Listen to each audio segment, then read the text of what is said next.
viajante da galáxia, seja bem-vindo a mais uma transmissão do Perdidas em Jacu. Eu sou Larissa Bueno e confesso que eu tenho muito problema em terminar as minhas séries. E eu sou Sara Luz e eu confesso que eu prefiro filme, mas tudo bem.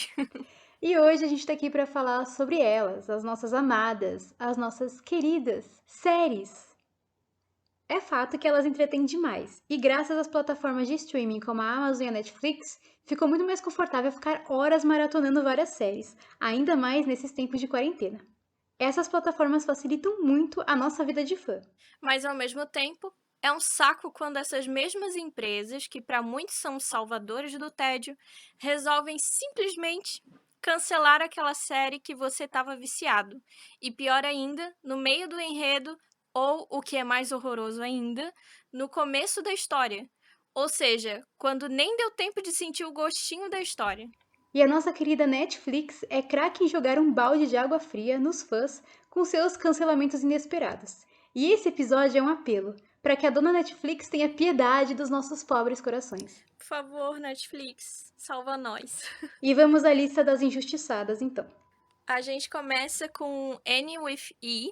Ela é uma série de época sobre uma menina órfã muito meiga que, apesar de sofrer bastante, tem uma personalidade brilhante. Conquista todos com seu jeitinho e, inclusive, conquistou até meu pai, que assistiu um pouco da série comigo. Ela ainda traz debates bem pertinentes sobre gênero, sexualidade e aceitação, autoaceitação. A Netflix anunciou o cancelamento no dia 25 de novembro de 2019 e gerou comoção do público, que ainda pede por uma quarta temporada, já que a história meio que ficou bem aberta, assim, né? Querendo ou não. A gente já tá no dia hoje, né? Gravando no dia 18 de abril de 2020. A galera continua fazendo até projetos para que a Netflix retorne com a série e faça uma quarta temporada, pelo menos. Mas a produtora disse que ficaria feliz se pudesse fazer um filme que contasse o fim da história. Essa série atingiu um público menor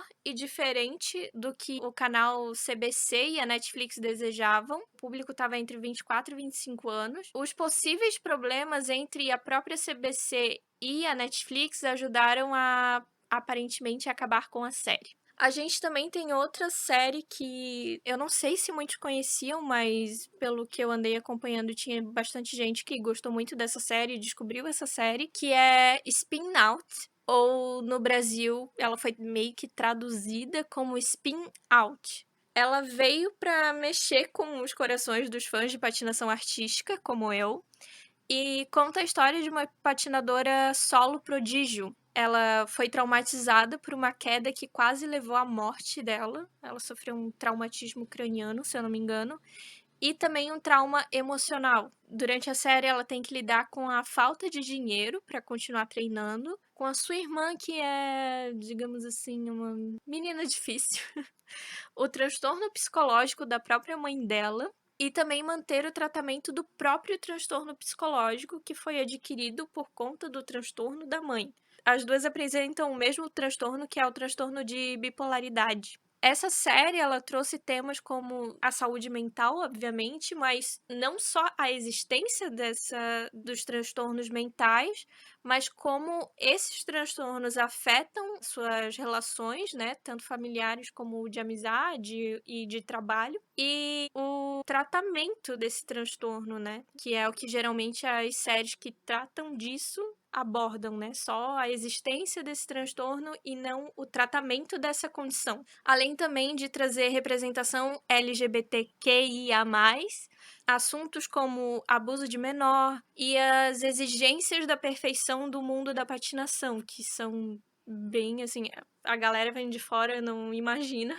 mas é bem forte. A série, ela foi cancelada na primeira temporada, depois de um marketing bem fraco. Eu, inclusive, só descobri a série através de um grupo de fãs de patinação artística. E ela foi cancelada em menos de um mês no catálogo. Não se sabe o porquê, mas sabe que já estava sendo planejada e escrita a segunda temporada. E os produtores estavam muito animados. E outra série que merece destaque da nossa querida Netflix é a série de época medieval Marco Polo, que foi estreada em 2014, em dezembro de 2014, e cancelada em 2016. Ela é uma série de época que conta a história da China contra a Mongólia. E ele é tipo um Game of Thrones asiático. É uma série muito bem produzida, bem sangrenta e muito bem desenvolvida. Todos os personagens são muito bem desenvolvidos, é muito interessante. Ela foca a história de um jovem italiano que é filho de um comerciante que estavam viajando ali pela Rota da Seda na região da China e que eles foram presos por estarem comercializando o bicho da seda, que naquela região ele é sagrado, né? Na época, não sei se hoje em dia. E aí eles são presos pelos mongóis e o pai dele, para tentar escapar daquela situação, porque os mongóis eles eram muito bárbaros, né? E ele não queria morrer, não queria ser preso. Ele oferece o filho dele como escravo. Ele deixa o filho dele como prisioneiro e escapa, né? E vai continuar a vida dele. E aí o filho dele fica preso naquela corte dos mongóis, que são bárbaros que estão no meio de uma guerra. Aí vai acontecendo várias coisas na história que o filho dele deixa de ser escravo e começa a meio que virar o braço direito do imperador mongol. O imperador mongol, inclusive, ele é inspirado numa figura histórica de verdade, que é o Gengis Khan, e tem várias figuras históricas nessa série. Ela é muito interessante. O próprio nome Marco Polo é inspirado numa figura histórica, e ela foi cancelada em 2016 depois de 2 temporadas por problemas financeiros. Na época, a Netflix não tinha tantas séries como ela tem hoje em dia, e a produção, como ela era muito grande, como eu disse, era tipo um Game of Thrones, eles acabaram gastando muito mais dinheiro do que tendo um retorno. Então, por conta disso, essa foi o primeiro cancelamento de uma série de grande porte da Netflix, assim, o primeiro grande fracasso. E além dessas que a gente citou, tem outras que a gente não vai falar tanto sobre, mas que é One Day at a Time. É uma série muito legal que conta a história de uma família latina, de uma mãe, né, que ela é latina e ela tem os filhos, os netos, eles moram nos Estados Unidos, fala sobre feminismo, fala sobre a questão da imigração. Enfim, ela debate vários temas atuais e ela é uma série divertida, é bem no estilo sitcom mesmo. Tem Marianne, que é uma série francesa, da Netflix também. Uma série de terror que conta a história de uma menina que ela, desde pequena, ela tem sonhos com uma bruxa. E aí ela começa a escrever esses sonhos num livro para tentar se livrar desse pesadelo, dessa bruxa que aparece nos sonhos dela. Só que aí as coisas começam a acontecer, umas coisas estranhas acontecem com as pessoas ao redor dela. E essa bruxa meio que vira de verdade, assim. Ela sai dos sonhos da menina e começa a aterrorizar a vida dela. Essa série ela teve uma temporada só, ela terminou meio que dando indicações de que ia ter uma segunda temporada, mas foi cancelada. Temos também as séries da Marvel, que são um caso diferente, porque as séries da Marvel, elas foram canceladas porque agora, né, a Disney, ela tem uma plataforma, né, que é o Disney Plus. Então, as séries da Marvel foram tiradas do catálogo. Eu não sei, porque eu não pesquisei a fundo, se elas vão continuar na Disney. Eu acho que provavelmente não, ou se continuarem não vai ser o mesmo elenco e talvez nem necessariamente a mesma história. Eu acho que é só um adendo, né? Eu acho que teve algumas séries, né, com esse selo Marvel que também não se saíram muito bem. Sim, que já tinham sido canceladas, eu ia falar que iam cancelar. Que não foi muito bem com o público, né? E tem também Sense8, que todo mundo conhece no Brasil, ela fez muito sucesso, mas aparentemente não fez tanto sucesso em outras partes do mundo e acabou sendo cancelada. Que fez muito sucesso na época. Nossa, eu lembro que todo mundo só falava dessa série. Ela aborda várias questões, ela tem uma história muito bacana e muito profunda. Mas a Sense8 ainda teve um fim mais justo, porque eles fizeram o desfecho da história, teve até um especial e tudo mais. Ao contrário de outras séries que só acabou e ficou por isso mesmo, tipo Spin-Out. No caso de Spin Out, eles chegaram a lançar todos os episódios da primeira e única temporada. E, querendo ou não, o último episódio ele deixa bem aberto, assim. Mas ele deixa um aberto do tipo, na segunda temporada você vai saber tudo o que aconteceu. De verdade, tipo. Então foi bem triste, assim, porque eu queria saber. E dessas séries que a gente citou, principalmente das que a gente destacou, o pessoal gostava bastante delas. Então, assim, não eram séries que foram canceladas porque elas eram ruins. Inclusive, a primeira que a gente citou, que é Annie with A, é assim? With an A, eu não sei falar. Annie with E. Isso. Annie with E, ela tem um fandom muito grande. Eu vejo o pessoal falando Tem. dela o tempo inteiro. O pessoal é bem engajado. Então, cara, definitivamente o problema não é o roteiro. O problema não é a série em si. No caso de Spinning Out, a crítica brasileira foi um pouquinho assim pesada, eu achei. Eu não posso falar que eu sou uma crítica de primeira, uma pessoa especialista no assunto, mas a série realmente é muito boa. Porque, como eu disse ali no resuminho dela, ela traz assuntos muito importantes e da forma correta, com o respeito correto, que é o caso de transtornos mentais, que é o que eu tenho mais que eu tenho mais direito aqui, vamos dizer assim, né, de falar.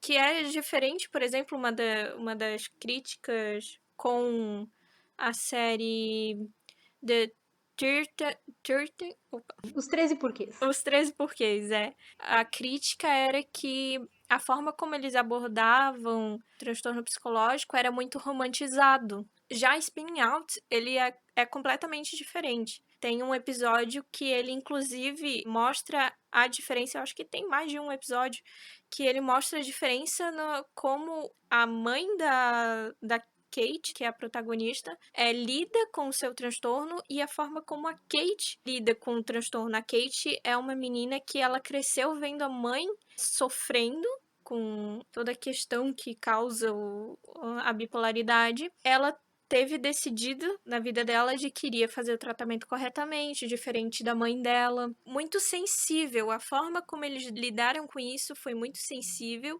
e causa um alerta, assim, na sua cabeça mesmo. Então, como eu disse, é completamente diferente da romantização que teve os 13 porquês. Então, o problema definitivamente não foi o roteiro. Então, a gente tem algumas perguntas para responder.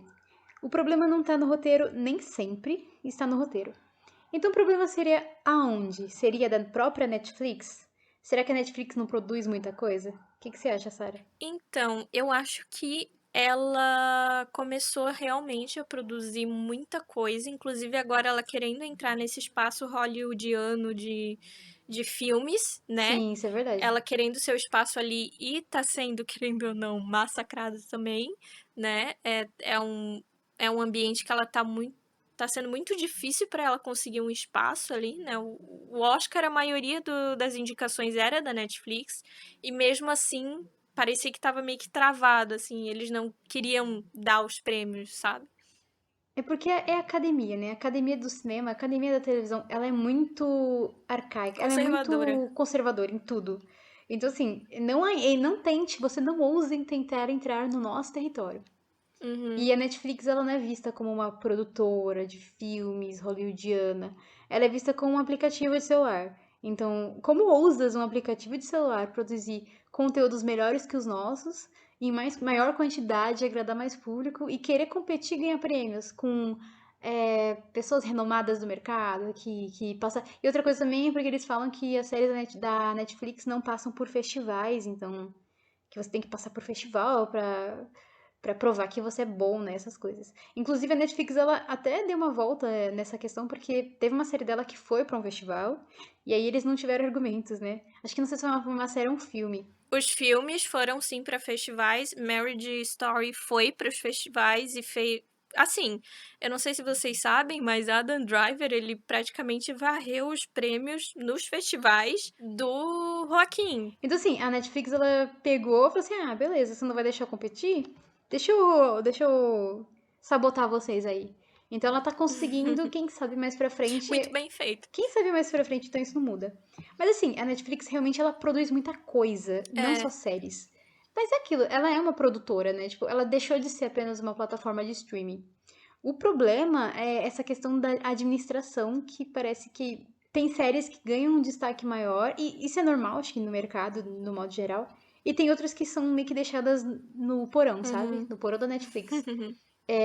Aí fica meio estranho, né? Porque, tipo, poxa, você pensa, a empresa gastou dinheiro fazendo contrato, contratando equipe, isso e aquilo. E aí pega uma série que você gasta maior dinheiro, não importa, mesmo que seja a série mais simplesinha no mundo, você vai gastar dinheiro.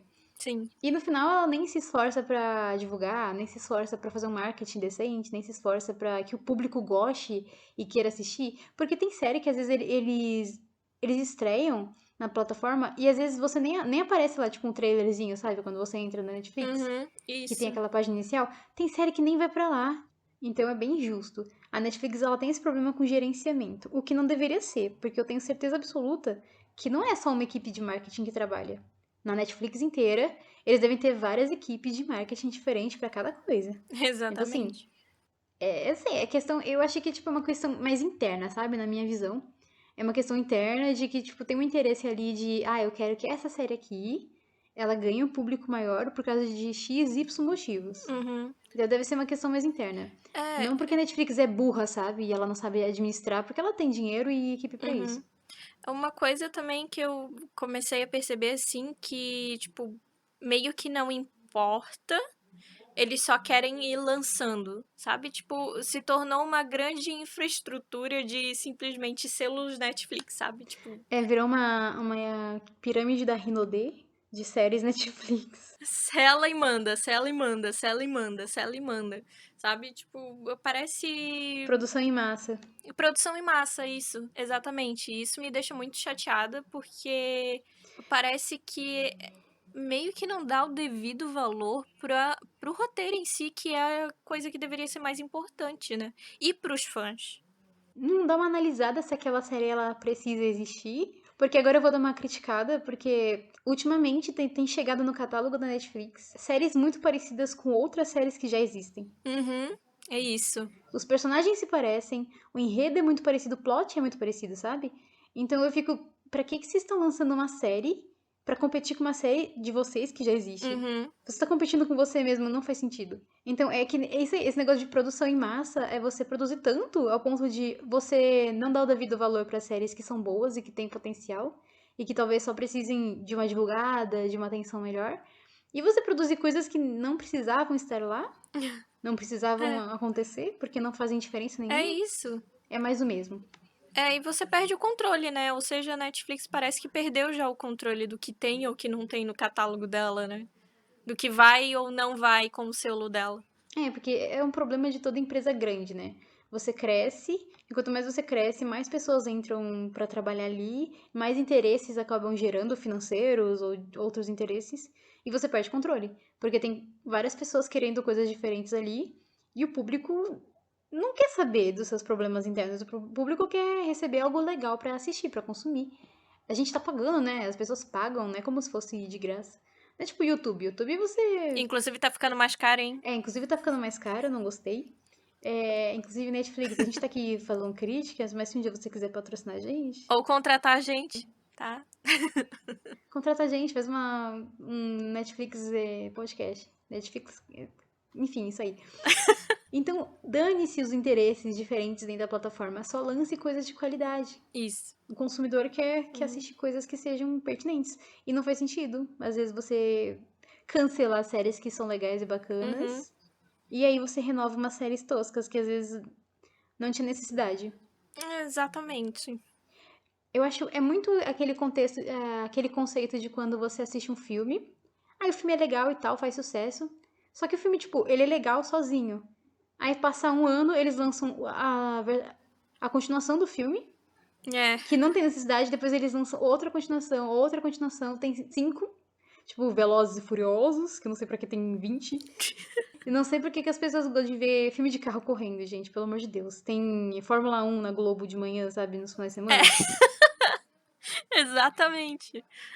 Aí entra uma questão, né? Tipo, a Netflix coloca muita expectativa nos fãs, será? Ela bota muita expectativa nos fãs em algumas coisas, né? Tipo, ela tem. Eu sei que a Netflix ela tem as séries favoritas dela, mas é aquilo, a Netflix ela é muito diferente. Por exemplo, a Netflix, o marketing dela nas redes sociais é uma coisa, agora na plataforma é outra. Então você tá lá no Twitter e aí ela fica falando que vai botar os filmes do Harry Potter, você fica hypado, porque ela faz meme com isso o tempo inteiro, só que os filmes da Harry Potter nunca estão lá. Não. E aí ela faz isso com as séries também, ela faz uma propaganda, ela conversa com o pessoal, sei o quê. Os fãs, eles não ganham os mimos, né? Então é meio ruim. Assim, ela não que ela esteja errada, porque ela tem que vender os produtos. É isso. E tipo, no caso de Annie with E, a gente já falou, né? Tem um público grande. Tipo, muita gente fala, então vende. Só que ela não quer mais vender. Mas aí ela vende séries, tipo, aquela lá que começa com E, Li e termina com T, sabe? Que não tem conteúdo, é só gente rica numa escola. Eu gosto de Elite, fica quieto. Sara, você está cancelada. Gente, Elite é muito bom, tá? Muito melhor que Riverdale. Eu não gosto. Assim, eu vou ser bem sincera aqui. Ou seja, Riverdale também. Pra mim é a mesma coisa. Não é a mesma coisa, eu vou te falar. Eu jurava por Deus que eu nunca tinha interesse de assistir Elite. Do nada aqui uma resenha, tá? Nunca tinha interesse de assistir Elite porque eu achava que era exatamente igual a Riverdale. E Riverdale é tosca. Eu assisti um episódio, eu não consegui nem terminar o episódio, gente. Mas Elite não. Eu gostei de Elite justamente porque é de um monte de gente rica que você fica com raiva delas. Mas não é só gente rica, porque tem as pessoas pobres. E aí você fica tipo, nossa, meu Deus, eu me identifico aqui com essa pessoa que ferrada. Eu gosto dela, sabe? Porque ela traz uma coisa além das pessoas ricas. Riverdale não, Riverdale eu não entendi nada, inclusive. Agora vamos falar sobre coisas técnicas, né? Quais são os critérios de divulgação da Netflix? Por que que acontece esse negócio aí de ter série que é renovada e não precisa, ter série que precisa ser renovada e não é? Gente, assim, primeiro ponto, financeiro. É óbvio. Assim, né? Como tudo nessa vida. Questões financeiras. Como é que aconteceu com o Marco Polo? Às vezes é porque a série simplesmente não deu dinheiro. E a gente tem que aceitar. Porque pensa, se você paga R$ 21, 20 e poucos reais na sua mensalidade, eles estão gastando US$ 300 mil. Então, eles não estão nem aí. Aí, o Pois é. segundo critério, gente, são questões contratuais. A Netflix, a gente pensa que a Netflix ela é dona das séries, mas na verdade não. A Netflix não é dona de nenhuma das séries dela, inclusive das séries que tem o selo série original Netflix. Assim, teoricamente, meio que não existe uma série original mesmo da Netflix, porque a Netflix isso não é um estúdio de produção. Ela não é tipo uma Warner da vida, uma Disney e tal. A Netflix é uma distribuidora. Então, mesmo quando tem uma série ou um filme que leva o selo original Netflix, na verdade, eles têm uma relação de contrato com uma produtora. A Netflix, então, ela é o cliente. Ela pede e fala assim, ó, fulano de tal, empresa fulana de tal, eu quero uma série assim, assim, assado. Aí essa empresa vai lá e faz a série, e a Netflix vai... A Netflix. Netflix. A Netflix vai lá e bota na plataforma dela e faz a divulgação, entendeu? Então eles não é a Netflix que pega a câmera, liga a câmera e fala, ator, fala tal coisa. Eles não fazem isso. Então, às vezes, por questões contratuais de que acontece alguma coisa na produção que a gente não sabe, porque é muito variável, pode ser que a série não seja renovada. Que inclusive, eu acho que foi alguma coisa do tipo que deve ter acontecido com o Spin-Out. Porque a série, ela chegou no catálogo e 2, 3 semanas depois foi cancelada. Não vai saber mesmo, até porque toda a produção e os atores estavam bem animados com a segunda temporada. E, como eu disse, já estavam produzindo coisa para a segunda temporada e escrevendo e tudo mais. Então, né, a gente nunca vai saber o que aconteceu e eu tô triste. E sobre esse negócio de divulgação, a Netflix ela vai sempre priorizar o que ela acha que vai vender. Porque a gente sabe que, tipo, em questões de série, pelo menos assim, é a minha visão, porque eu não sei se isso é verdade, mas eu tenho a impressão que, pelo menos aqui no Brasil, a maior parte das pessoas que assistem séries na Netflix e na Amazon e nesses serviços de streaming é o pessoal jovem. É o pessoal adolescente, jovem adulto, sei lá, um pessoal de 35 anos pra baixo, creio eu. Então, o que esse público compra, ela vai acabar vendendo mais. Então, tipo, séries infanto-juvenis, séries adolescentes, séries que de alguma forma vão interessar esse público mais jovem, que fale uma linguagem mais jovem, eu acho que ela vai acabar priorizando. Mas eu posso estar errada também, não sei. Fala pra nós aí, Netflix. Porque assim, né? Vai que isso não é verdade. Porque se isso fosse verdade, então meu Harry Potter ia estar lá completo. Mas aí é que tá, tipo, no caso do Harry Potter, eu acho que eu esqueci de falar. A Netflix, ela faz conteúdo em cima dessa falta de Harry Potter no catálogo. Entendeu? Descobrimos o seu segredo, Netflix. Então, então, será que com N with E é a mesma coisa? Não, não é. Nossa, a Sarah, ela fez uma teoria da conspiração agora. Sim. A Netflix, ela não renova séries pra gerar buzz e pra gente ficar falando mal. Olha aí, será, hein? Será? Eu não sei, só sei que ela perdeu meu dinheiro. Depois de final. Assim, ela perdeu meu dinheiro porque eu estou no momento sem dinheiro pra pagar a mensalidade. Mas assim que eu tiver dinheiro, ela vai ganhar meu dinheiro de volta. Então, por favor, gente, envie aqui pro meu endereço, Rua do Nananã, R$ 25 pra mim pagar Netflix. Muito obrigada. Tu paga 25, não era 21. Não, eu não lembro o preço, eu falei qualquer valor, mas é que o que sobrar a gente compra em bala. Gostei da ideia, também quero. Agora sim, vamos imaginar exercício mental agora. Se você fosse o dono da Netflix, que eu nem sei quem é. Se você fosse o dono da Netflix, o que você levaria mais em consideração? O enredo ou a audiência? Responda você em casa. Tempo? Mentira. O que você faria, Sarah? Essa é uma pergunta difícil. Ai, é muito difícil. É que eu fiz e tô falando pra você responder porque eu não sei responder, então pode falar. Então, na parte de o que valeria mais pra mim, enquanto CEO da Netflix e tal, seria. Assim, vamos esquecer a parte financeira, tá? Vamos fingir que o dinheiro nunca está em falta. Tá, obrigada. Isso já é bem melhor. Eu com certeza eu prefiro valorizar mais os enredos, porque os enredos é que conquistam um público fiel. Né? Como você disse, Elite se tornou sua favorita por conta de um enredo que você não esperava. Então, é isso, tipo, também é óbvio que não é só os enredos que conquistam um público, mas como é produzido, se é bom produzido e tal. Mas eu com certeza prefiro valorizar um enredo, porque, querendo ou não, é uma boa história que conquista a audiência.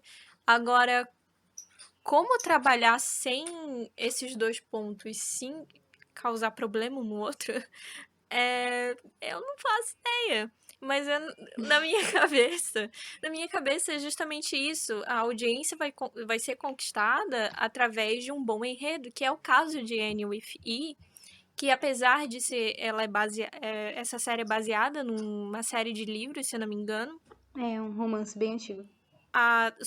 sofreu adaptações, né, para trazer temáticas mais atuais, né, que é o caso da representação LGBT e tudo mais. Mas ela foi bem adaptada, sabe? Quando a história é bem escrita, você conquista um público fiel, que é o caso do público de Annie with E, e esse público vai estar disposto a gastar dinheiros para assistir sua série favorita, entendeu? Então, na minha cabeça, pelo menos, sempre funcionou assim.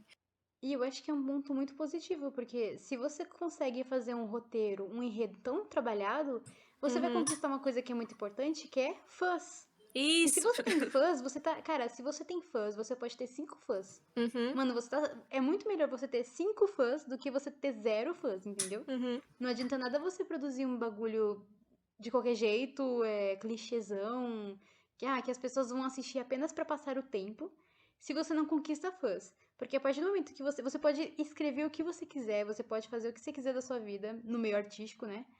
Se você tem fãs, cara, você tem tudo, porque essas pessoas, elas não vão te largar, elas vão te apoiar em tudo que você fizer, e elas vão com você pra onde você estiver indo. Isso é o mais legal. E seguindo essa linha de raciocínio, não é à toa que hoje fazem tantos sucessos os influenciadores digitais, né? Eles é que movem atualmente a economia, né? É através deles que as marcas estão preferindo fazer o seu marketing, porque Marketing digital é tudo, gente. um novo tipo de marketing, porque essas pessoas têm público. E esse tipo de público é assim, as pessoas adquirem público porque o público tá vendo uma pessoa na qual elas se identificam divulgando algo que, por elas se identificarem, talvez elas gostem. Exatamente. Entendeu? Então é onde as pessoas vão atrás. E assim, esses influenciadores, eles já têm fãs. Os seguidores, quando você segue uma pessoa e você acompanha tudo que ela faz, você olha os stories, gosta de ler o que ela posta no Twitter, no Instagram, no Facebook, você assiste todos os vídeos que ela posta no YouTube, você já é fã daquela pessoa. Então, quando você é fã de alguém, falando assim, de uma figura pública, é muito mais fácil você querer consumir as coisas que ela consome. Não porque você é um doido viciado na pessoa, mas é porque é o que a Sarah disse, identificação. Você pensa, eu gosto, me identifico tanto com o que essa pessoa fala, faz e, enfim, que com certeza se ela gosta de laranja, eu vou gostar de laranja também. Isso. Então, as marcas, e a Netflix sabe muito bem disso. Elas têm que investir mais nessa questão. E tá aí o ponto de você conseguir encontrar um equilíbrio entre enredo versus audiência. Né? Você tem um enredo muito bom e ninguém conhece aquilo, cara, trabalha a questão da audiência com a divulgação certa. Né? Corra atrás de fãs. É sempre assim. Vá atrás de fãs, não de seguidores. Você não tem que correr atrás de seguidores, de visualizações. Você tem que correr atrás de fãs, pessoas que Isso. gostam do que você faz mesmo. Uhum. E que E, interagem com isso, né? e que Com o interagem, que porque você fã é faz. muito engajado em tudo. Quando você é fã de uma coisa, Uhum. você engaja pra caramba, você é muito empolgado com as coisas. E a Netflix, ela sabe Uhum. disso, ela sabe muito bem disso. É só a questão que a Netflix é uma empresa grande, então obviamente que eles não vão conseguir fazer tudo com maestria, e é meio que impossível também você fazer todas as séries da Netflix estarem hypadas ao mesmo tempo. Imagina o Uhum. caos que não seria Sim. o nosso universo já. Já é um caos já? Já é um caos. Já é Já um caos. estamos no meio dele. E respondendo a minha própria pergunta, eu sou preguiçosa, então não vou formular um argumento, só vou dizer que concordo com a Sarah. Muito obrigada. Bom, e agora que a gente já bateu esse papo, vamos para umas informações interessantes que eu encontrei quando eu estava fazendo o roteiro desse podcast, que eu achei muito bacana conversar com vocês. Que é, vocês sabiam que nos Estados Unidos eles têm uma escala para definir as séries que podem ou não ser canceladas? Séries de TV, no caso. Não entra Netflix nesse quesito, mas eu achei interessante. Eles têm um negócio chamado bolha de cancelamento. Olha que engraçado. Nossa. A bolha de cancelamento é um termo que vem da crítica dos Estados Unidos e eles analisam a audiência das séries. Então, tipo, eles meio que fazem uma previsão se essa série ela vai ser cancelada, se ela está Uhum. prestes a ser cancelada ou se ela vai ser renovada. E eles atualizam isso, tipo, toda vez que uma série sai e toda semana. Nossa. Então, se você acompanha alguma série que é de uma televisão. Assim, isso conta séries que são produzidas nos Estados Unidos e que passam na televisão de lá. Então, aqui no Brasil, tipo, não tem os canais brasileiros, sabe? É só dos Estados Unidos. Mas, enfim, as séries elas estão sempre naquela bolha e elas entram naquela bolha depois da segunda semana de exibição. Então, elas Uhum. já começam a ser analisadas pelos críticos norte-americanos. E eu achei muito interessante, porque eu não fazia a menor ideia de que tinha isso. Uhum. Inclusive, eu achei engraçado o nome, Bolha do Cancelamento. Bem engraçado, eu achei. Mas eu fiquei agora me perguntando, será que foi isso que aconteceu com o Spin Out? Porque eu sei que. Spin-off, no caso, não entra porque eles só contam as séries que são da TV. Então, eles excluem a Netflix e a Amazon Ai. e esses serviços. Uhum. Outra coisa que eu acho que algumas pessoas sabem. A Netflix, cara, ela nasceu, na verdade, como uma locadora. E ela existe desde os anos 90. Uau! Ela é muito velha, cara. Ô, amiga. Ela saiu. Ela é mais velha que a gente, olha só. Mas, poxa, tá há tanto tempo aí já no mercado, né? Pô. Tá, então. É muito bacana, porque uma locadora É. daquelas de esquina que você ia pra alugar Pequeno Irmão Urso 2, hoje em dia é a maior produtora de séries do mundo, Sim. que produz dezenas de títulos originais por ano e que tá aí começando a chegar nas premiações da academia, cara. Então isso é muito legal. E aí outra coisa que eu já falei, que a Netflix não é uma produtora, né, que mesmo quando tem o selo de original, eles são feitos por estúdios parceiros e distribuídos por ela. Uhum. Então ela apenas encomenda. E antes eu achava realmente que a Netflix tinha uma produtora dentro dela, sabe? Que ela tinha um estúdio de gravação, alguma É, coisa eu também assim. achei. Mas não, infelizmente não tem como conseguir o estágio lá não, assim, tá, gente? Se você tinha esse sonho de... Esquece, não existe. Procure os parceiros, mas não é Netflix. Se você É. quiser trabalhar nesse ramo, seus sonhos acabaram, inclusive os meus. E os meus também. Me iludi toda. Uma coisa interessante que envolve os filmes que a gente já falou, né? Que começou a serem produzidos pela Netflix. Mas quem não sabe, um dos filmes que estava no Oscar é do Martin Scorsese. É um projeto de muitos anos dele, que ele tinha em mente, junto com outros grandes atores renomados, que só foi colocado em prática por conta do dinheiro da Netflix. E, assim, realizou o sonho do Martin Scorsese. E eu achei isso muito legal, muito fofo. Eu espero que aconteça mais vezes, dela liberar, assim, dinheiro pra projetos bacanas. Não que eu tenha... Pra mim, É... no caso, pra Lari. hashtag Netflix ajuda a realizar meus sonhos. Tipo, não que eu tenha achado o filme, assim, uau, né? É um filme de 3 horas e eu realmente não consegui ficar vidrada, mas, querendo ou não, é um trabalho do Martin Scorsese com grandes atores e você quer assistir, sabe? Ah, outra coisa que as pessoas gostam muito de reclamar, inclusive eu, de que às vezes a Netflix não tem todos os filmes que a gente queria no catálogo, né? Então muitas vezes, nossa, mas a Netflix não tem tal filme, aquele filme saiu do cinema, não foi pra Netflix. Por que que isso acontece? Acontece porque a Netflix trabalha com contratos de licenciamento. E esses contratos, eles têm prazos, ou às vezes não rola deles serem fechados mesmo. Outro estúdio, outra empresa vai lá e fecha. Então, por que que os filmes do Harry Potter não estão no catálogo? Porque eles trabalham com licenciamento. Às vezes as coisas entram no catálogo, ficam 2 anos, 6 meses, às vezes. Porque não deu pra Netflix fechar contrato, porque ou é muito caro, ou porque outra empresa, porque hoje em dia a gente tem concorrentes, né? Netflix, ela não é a única. Então, porque alguém chegou primeiro.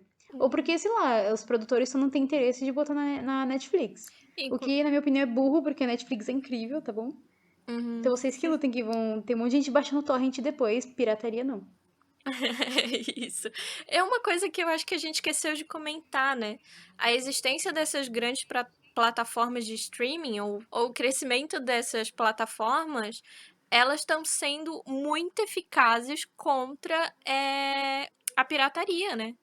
A pirataria audiovisual. E não só com audiovisual, mas também com áudio, né? Porque, por exemplo, o Uhum. Spotify. Mas as pessoas pararam de baixar música pirata. Eu lembro da época que as pessoas tinha até programas que você baixava no seu computador pra Sim. você baixar as músicas do Black Eyed Peas, sabe? Então hoje em dia não Uhum. precisa, você tem o Spotify, você tem várias plataformas de streaming, de Sim. áudio ou de vídeo. Eu não sei se começou com a Netflix, mas ela é a única que eu conheço, assim, que pra mim foi a primeira, mas talvez eu esteja errada. É. Então, assim, revolucionou o mercado Sim. e hoje em dia a gente tem plataforma de streaming de anime, se você é otaku. Tem plataforma de streaming de dorama, se você gosta de conteúdo asiático, sabe? Tem todo um nicho, sabe? Todo um mercado. Uhum. E é muito interessante porque foi uma grande sacada, assim, tu vai pagar só um valor X pra ter acesso a isso tudo, que Uhum. é os catálogos, sabe? Os catálogos são enormes nessas plataformas. E querendo ou não, às vezes fica muito mais barato você assinar várias plataformas de streaming, porque elas têm conteúdos diferentes, do que você ter uma TV de assinatura, às vezes. Porque TV de assinatura, gente, tá cada vez mais caro. Sim, eu tô triste. Não gosto, viu, dona tá.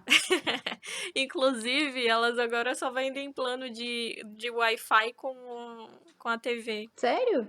Aham, a maioria, pelo menos a Nossa, minha, a que eu assinei é assim. nossa, doideira. Aí, Não e sabia disso. tipo, quanto mais coisa tu tem nesse plano, mais barato sai. Só que aí, tipo, tu vai ver, tu não usa, e aí, na verdade, sai É, caro e não e também barato. tem uma coisa que tem muitas empresas de assinatura que acabam aí aumenta o preço do nada, enfim. Muitos Uhum. problemas aqui, viu? Muitos E abaixa a problemas. qualidade. E Aumenta o baixa preço e qualidade. diminui a qualidade. Ah, e outra coisa, que a gente tem muita coisa pra reclamar em relação às séries da Netflix, mas pelo menos Uhum. eu espero, e é uma coisa que o mercado tem sentido também, que a Netflix ela tá ficando mais criteriosa nesse negócio de renovar a série e de produzir novas séries e novos títulos. Uhum. Porque agora a concorrência aumentou. A É. gente tem no mercado a Amazon Prime Video, temos o Hulu, não sei como fala, Hulu, não sei. Temos a Disney Plus, temos o Apple TV Plus também. Uhum. E deve ter mais que eu não sei, que eu não conheço, que eu não lembro. Então, assim, aumenta a concorrência, É. você tem que, né, aumentar a qualidade dos seus produtos. Uhum. Então, pode ser que com o passar do tempo a Netflix tenha um pouquinho mais de medo de ficar lançando qualquer coisa É. ou de cancelar uma coisa que o pessoal gosta. Esperamos, né? E a Disney Plus querendo ou não, vai se tornar a grande concorrência, porque tudo é da Disney, né? Querendo ou não. É, a Disney vai comprar você daqui a pouco. Disney me compre. Tô aceitando. Pode me comprar, Disney. E, inclusive, o chefão da Netflix em 2019, que é o Ted Sarandos, disse que a plataforma pretende, em 2 anos, contar apenas com catálogo de séries originais e títulos originais da Netflix. Mas, sinceramente, eu não sei se faz sentido, porque, enfim, eu acho que ela perderia muito se tivesse só coisas da Netflix na Netflix, sabe? A não ser que ela deseja, tipo, virar uma Disney da vida e comprar tudo. Não, aí porque ela vai ter que produzir muita coisa, porque ela vai tirar tanta coisa do catálogo só pra ter. Vai virar uma grande produção de coisas. É o que eles falaram, mas eles podem mudar de ideia, né? Talvez eles percebam que é uma ideia meio besta. É. Eu achei meio esquisita, meio nada a ver. Uhum. Eu acho que ela só vai acabar perdendo e talvez muita gente acabe não se interessando, sabe? Porque nem todo mundo assina Netflix por causa. Eu não assino Netflix por causa das séries. Eu gosto das séries, gosto dos títulos, mas eu gosto de assistir as outras coisas. Inclusive, tem muita coisa que eu fico esperando pra ver se vai aparecer lá. Então, se eles cancelarem, talvez eu não me interesse mais e outras pessoas não se interessem mais e vão pra Amazon, pra outras plataformas. Uma coisa que eu fiquei chateada é que ela tirou Orgulho e Preconceito do catálogo. Pra quem não sabe, é meu filme favorito, tá? Eu não tenho mais onde assistir porque a Amazon também tirou do catálogo dela. E uma coisa que eu não sei se acontece no Brasil, acho que no Brasil não acontece. Perceberam que a Netflix ultimamente, ela pra tentar segurar mais a audiência das coisas, das séries e dos títulos, ela tá deixando de soltar aquela temporada em um dia só, sabe? Uhum. Quando lança a temporada e já tem tá tudo junto lá, Aham. eles estão lançando um episódio por semana. E aí eu fico achando que isso não faz sentido, porque como é uma plataforma de streaming, Uhum. a graça da plataforma de streaming é você não precisar esperar pra assistir o conteúdo. Exatamente. A graça é você poder assistir a hora que você quiser, Uhum. quando você quiser, quantas vezes você quiser, entendeu? É você Sim, socar a série dentro do seu mundo. é fazer maratona, né? Isso pra mim entra muito nessa questão de será que não é por isso que as pessoas acabam meio que dropando algumas séries porque esquecem delas? Isso aconteceu muito comigo assistindo dorama. Que os doramas eles lançavam os episódios semanais. E eu Uhum. às vezes esqueci o dorama que eu tava assistindo, tipo, Quando você tá assistindo, tem plataformas, pra quem não sabe, tem plataformas de dorama. Gente, dorama é que nem série, tá? Só que é em uhum, chinês, em japonês, em coreano ou séries é, indianas, né? Porque tem séries feitas tailandês. em tailandês, tem séries da Índia, então é da Ásia. É muito legal.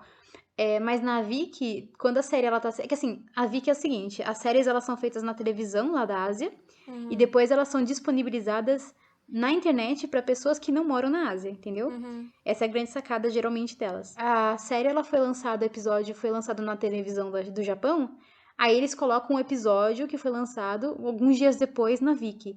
Então os episódios eles são semanais, não é que nem na Netflix. Quando eu tava assistindo uma série que tava sendo lançada na TV ao mesmo tempo, eu realmente esquecia dela. Ou às vezes eu não lembrava qual que era o episódio que eu tinha assistido. Mas esse negócio de ser lançado episódio semanal, tá? Eu vi sim na Netflix aqui no Brasil e esse negócio dos doramas era justamente na Netflix, que eu esqueci porque era lançado semanalmente. Ah, olha só. Uhum. Não sabia disso, porque eu não tinha visto isso acontecendo nas séries que eu assisto.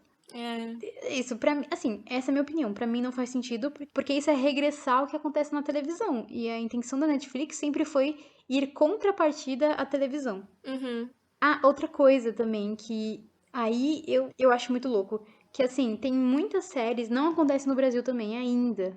Os Estados Unidos, ele tem o maior catálogo da Netflix no mundo. E acontece que lá eles fazem o seguinte, tem muitas séries que saem do catálogo pra conseguir encaixar outras séries. Então, às vezes, é por isso que as coisas somem do catálogo, porque é pra poder enfiar coisa nova, entendeu?